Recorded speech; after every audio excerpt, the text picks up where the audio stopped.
I can take any of these pictures and I can make them bigger. And so let me go ahead and get the camera back up. Yeah, there it is right there. I can just take my fingers and we call it the pinch. I can bring them closer together or move them further apart to make it bigger or smaller. And so I can just move them further apart and stretch the image. That's cool. And move it around. That's cool. This is a day I've been looking forward to for 2.5 years.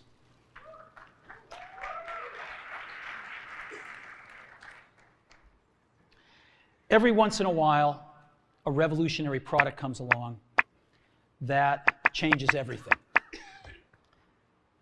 And Apple has been, well, first of all, one's very fortunate if you get to work on just one of these in your career. Apple's been very fortunate.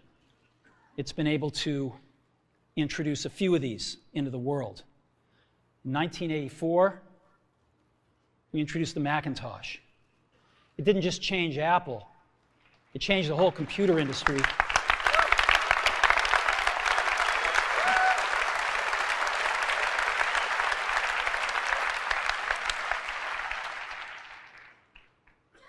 In 2001, we introduced the first iPod. And it didn't just change the way we all listen to music. It changed the entire music industry. Well, today, we're introducing 3 revolutionary products of this class. The first one is a widescreen iPod with touch controls.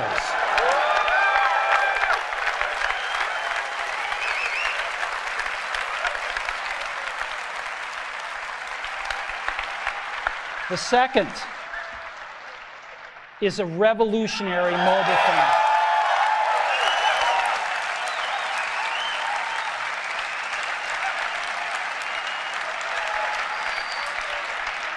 And the third is a breakthrough internet communications device.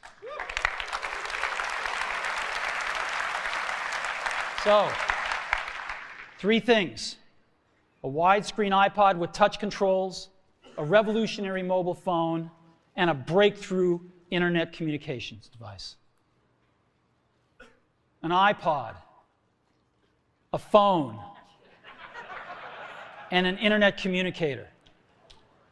An iPod, a phone. Are you getting it?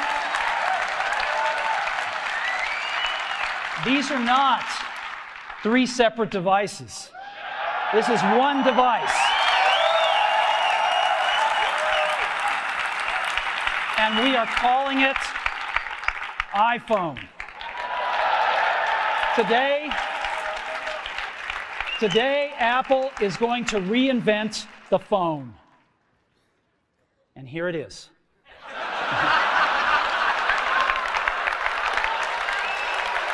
No. Actually, here it is, but we're going to leave it there for now. So, before we get into it, let me talk about a category of things. The most advanced phones are called smartphones, so they say. And they typically combine a phone plus some email capability, plus they say it's the internet, sort of the baby internet, into one device, and they all have these plastic little keyboards on them.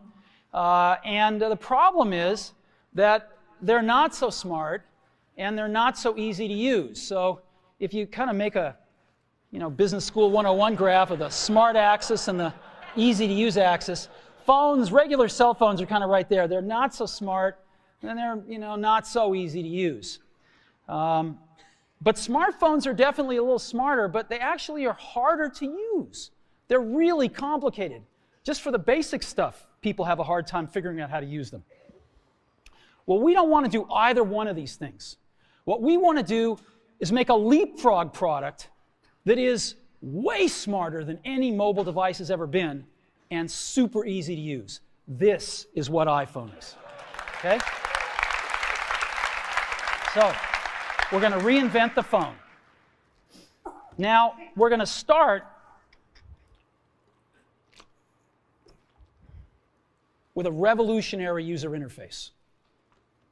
Is the result of years of research and development. Now, why do we need a revolutionary user interface? I mean, here's 4 smartphones, right? Motorola Q, the BlackBerry, Palm Treo, Nokia E62, the usual suspects. And what's wrong with their user interfaces? Well, the problem with them is really sort of in the bottom 40 there. It's this stuff right here. They all have these keyboards that are there whether you need them or not to be there. And they all have these control buttons that are fixed in plastic and are the same for every application. Well, how do you solve this? It turns out we have solved it. We solved it in computers 20 years ago. We solved it with a bitmap screen that could display anything we want, put any user interface up, and a pointing device. We solved it with the mouse, right? We solved this problem. So how are we going to take this to a mobile device? Well, what we're going to do is get rid of all these buttons and just make a giant screen. A giant screen. Now, how are we going to communicate this? We don't want to carry around a mouse, right? So what are we going to do? Oh, a stylus, right? We're going to use a stylus. No. No. Who wants a stylus? You have to get them and put them away and you lose them. Yuck. Nobody wants a stylus. So let's not use a stylus. We're going to use the best pointing device in the world. We're going to use a pointing device that we're all born with. We're born with 10 of them. We're going to use our fingers. We're going to touch this with our fingers. And we have invented a new technology called multi-touch, which is phenomenal. It works like magic. Now, you know, one of the pioneers of our industry, Alan Kay, has had a lot of great quotes throughout the years. And I ran across one of them recently. People who are really serious about software should make their own hardware. You know? Alan said this 30 years ago. And this is how we feel about it. And so we're bringing breakthrough software to a mobile device for the first time. It's 5 years ahead of anything on any other phone. Third thing I want to talk about a little is design. We've designed something wonderful for your hand. Just wonderful. And this is what it looks like. It's got a 3.5-inch screen on it. It's really big. And it's the highest resolution screen we've ever shipped. It's gorgeous. And on the front, there's only one button down there. We call it the home button. It takes you home from wherever you are. And that's it. Let's take a look at the side. It's really thin. It's thinner than any smartphone out there. Pretty cool. Let me go to a photo album. I'll pick Italy. And I just, let's start at the top. And to go through pictures, I just swipe them. I can just swipe through my photo library. Oh, there's one that's landscape. I can just turn my device and take a look at it. Pretty cool, huh? Boom. Right? So I can even swipe when I'm in landscape here. You know? Isn't this awesome? The other thing I can do is I can take any of these pictures and I can make them bigger. And so let me go ahead and get the camera back up. Yeah, there it is right there. I can just take my fingers and we call it the pinch. I can bring them closer together or move them further apart to make it bigger or smaller. And so I can just move them further apart and stretch the image. That cool? And move it around. That cool?